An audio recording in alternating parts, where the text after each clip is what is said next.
Hello, dear students. We will start reading our story, Tucket's Travels. And from the title, we can understand that this story, or we can figure out that this story is talking about someone called Tucket.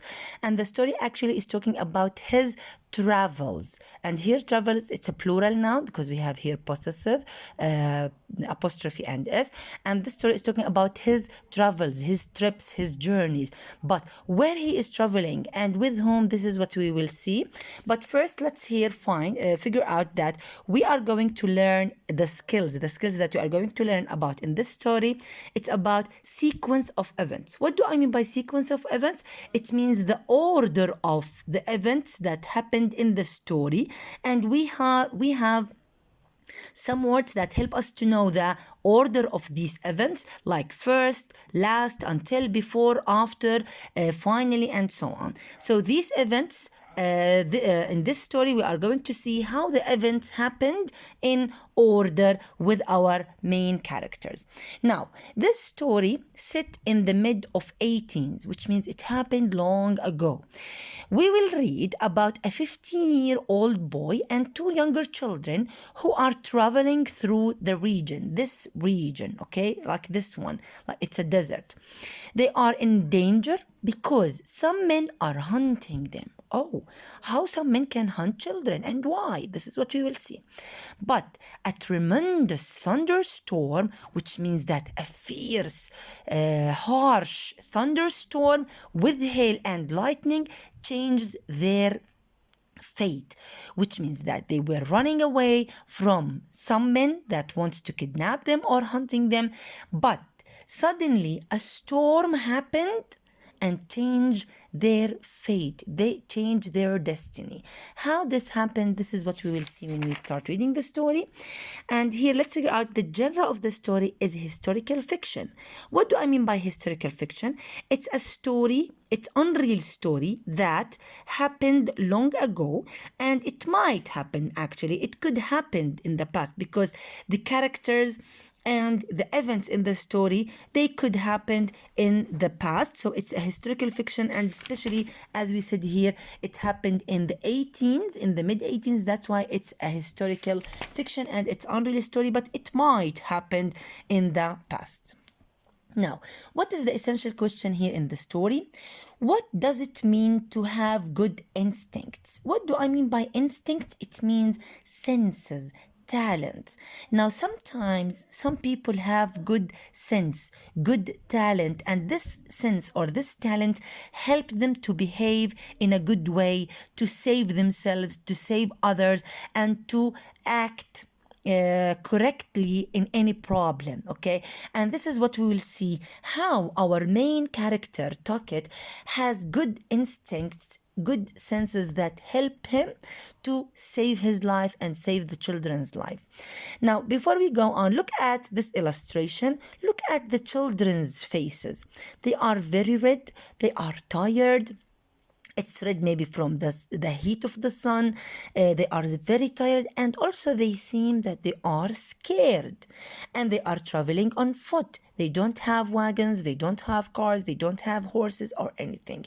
And this is the area, the wide area that they are traveling in. This is what we will see now, where they are traveling, why they are together, what happened with them.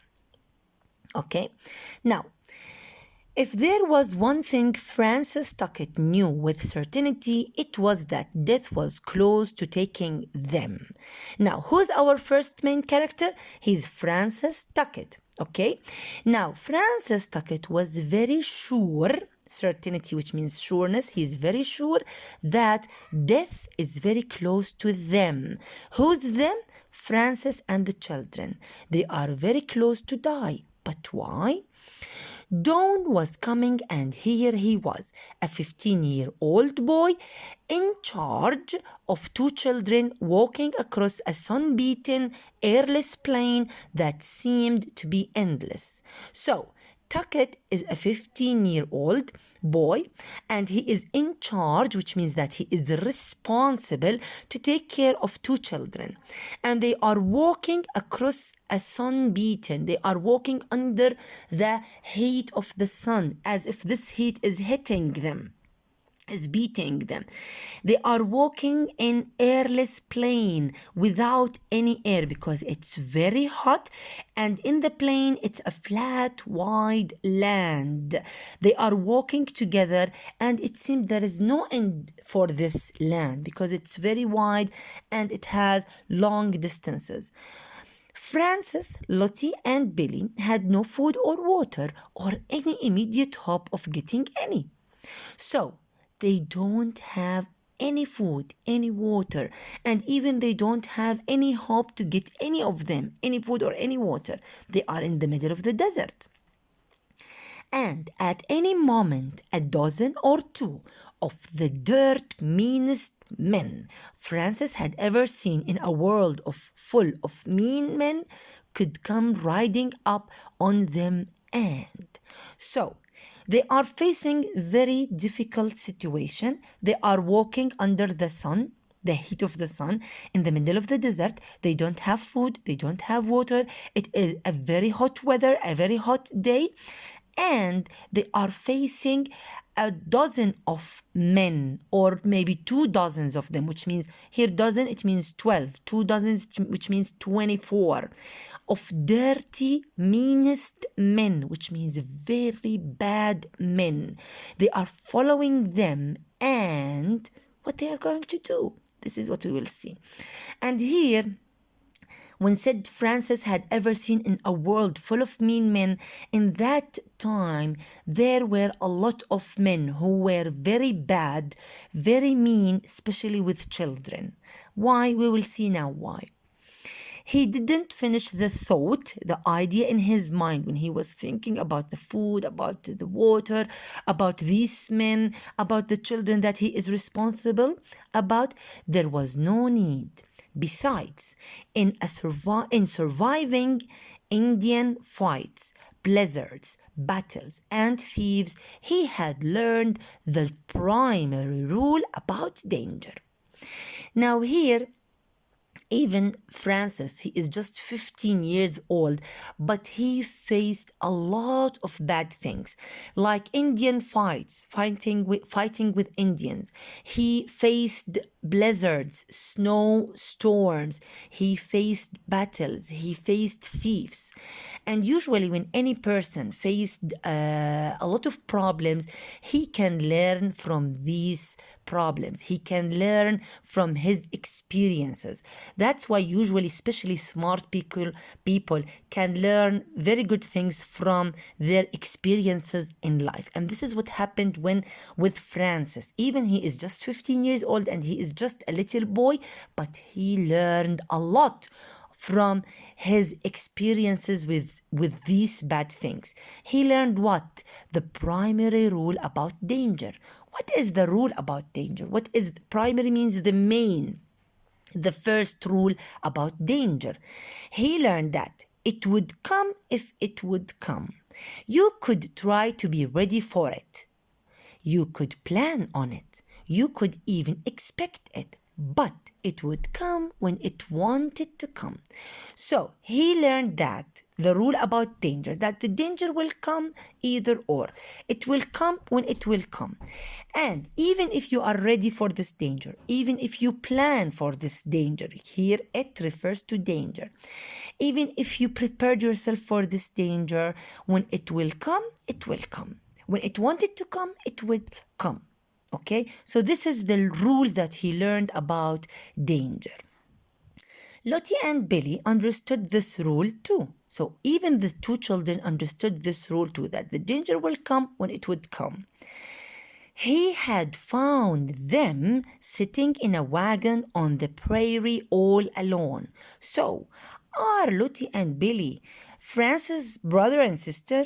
Actually, no. They are not relatives. They are not siblings. They are not friends. Francis found these two children sitting alone in a wagon in the prairie. Prairie, it's a synonym for plain. Why they are sitting alone? So who's them here? The antecedent of this pronoun them, Lottie and Billy. Why he found them alone?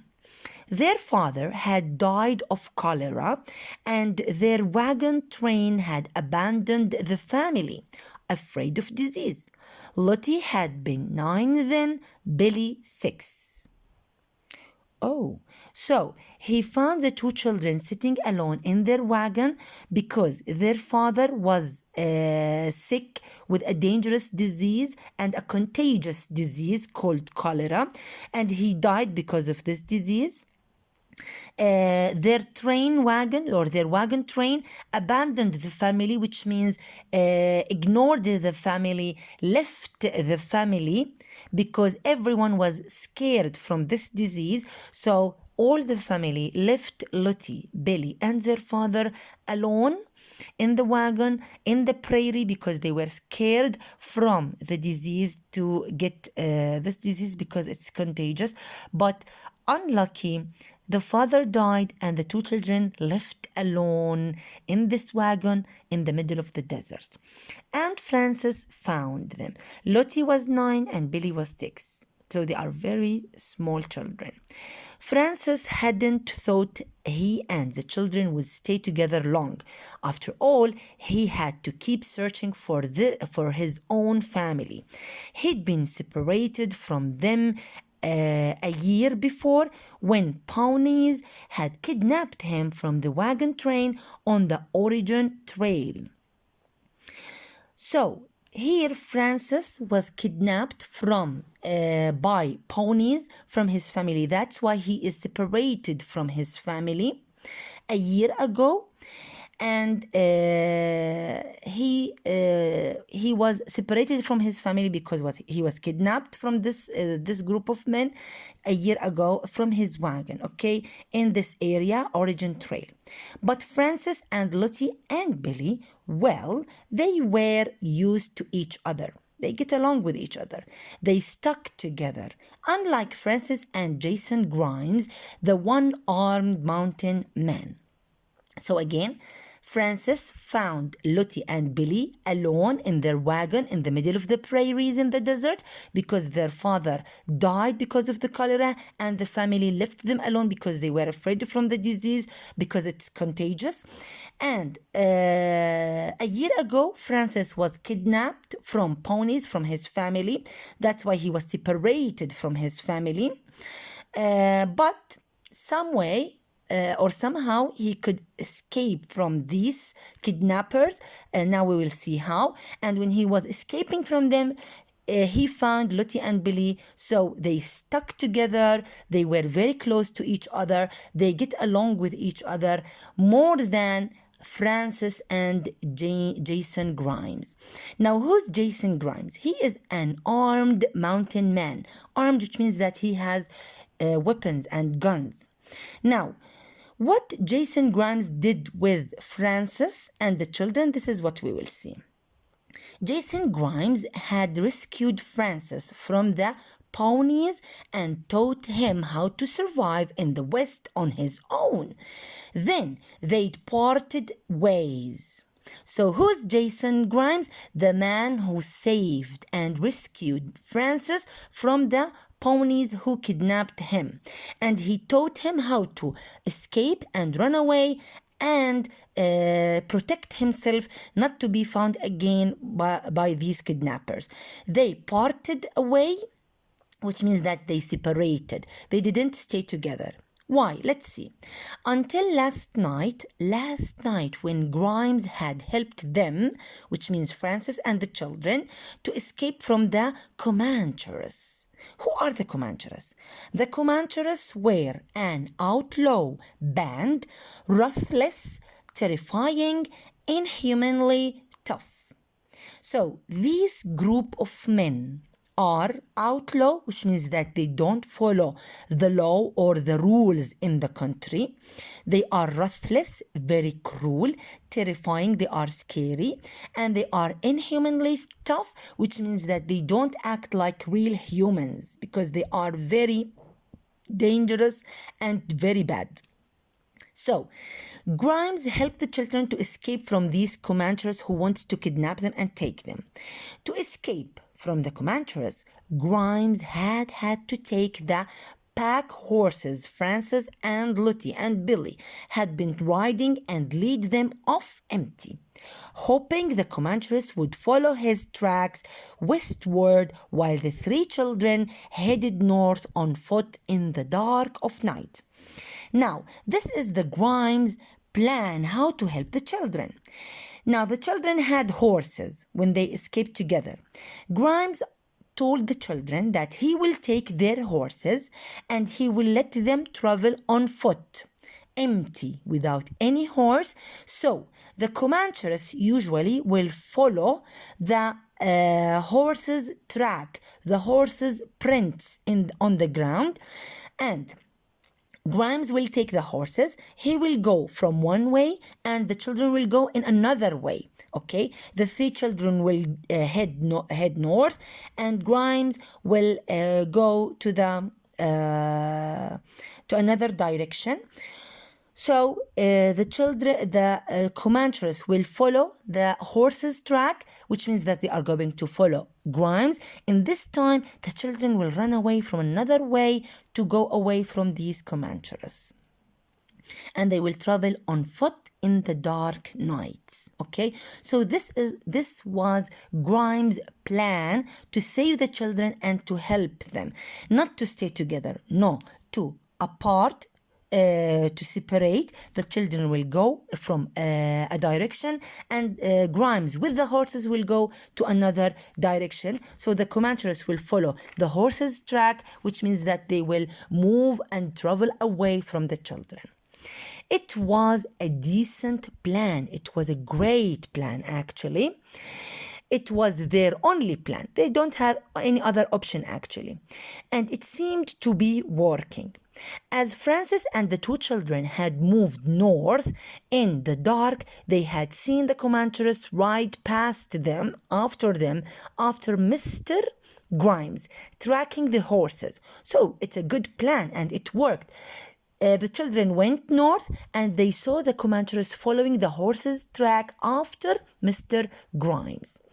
The Comanches had missed the footprints of the children, partly because it was hard to see them and partly because Francis made Lottie and Billy walk in each other's footprints. He came last, brushing out the trail with a piece of mesquite behind him. So here also, this is what we were talking about, Francis' instincts or Francis' good sense. Now, after the Comanches followed Mr. Grimes and the horse's track to another direction, the children went to the north. Now, Francis asked Lottie and Billy to walk after each other and to step on each other's footprints so they will not make any track after them. And he walked after them, behind them, and he was holding a stick or a small branch of a tree, and he was wiping and scratching the footprints behind them so no one can see their track later. Now, first of all, it was dark, so it's hard for the Comanches to see the children or to see even their footprints. And besides, they were following the horse's track. And also, Francis used his smartness, his instincts, his senses to wipe and to erase their footprints behind them so no one can see them, no one can follow them. But luck was the major factor in the plan. So luck is the major element, the major part of the plan. If the Comanches caught Grimes or even got within sight of him, they'd know that Francis and the children weren't with him. So they were thinking, if the Comanches will notice that Mr. Grimes is alone with the horses and without the children, they will leave him and they will go back to follow the children again. So that's why luck was a very important factor in the plan. So the plan that the Comanches shouldn't see that Grimes is alone without children. So the children can go away as much as they can before the Comanches coming back. They turn and come back for the children if they will see that the Grimes is alone. Children meant real money because they could be sold or traded into slavery. So here let's go back to why these men are following the children. Why these men want to hunt these children or to kidnap them? Because these children meant real money for them, because they can sell these children as slaves and trade them. And this is the bad thing that happened long ago that time with these mean men, that they were kidnapping their children to sell them for let's say rich families or for others, to let them work for them as slaves. And for these Comanches, they can get money when they sell and trade these children. That's why these Comanches were following the children. Francis knew that brushing out the tracks would only work in the pitch dark of night. In daylight, the brush marks themselves would be easy to follow. So, at night, as we said, it's hard to see the children, it's hard to see their footprints, so it was good to brush with the stick their footprints until the daylight. But in the daylight, this scratches or this footprints will be easy to follow from the Comanches. So it is night, they are trying to find a solution for them to be safe at night, and in the daylight we will see what will happen with them. Are these Comanches are coming back to them, or they will escape really far away from the Comanches, or what will happen to the children? This is what we will see here. When they are hiding behind this big rock, and the Comanches came and they started following Mr. Grimes with the horse's track, and here are the children are safe at night, trying to stay away from the Comanches' sight. And in the daylight we will see what will happen with them. Thank you.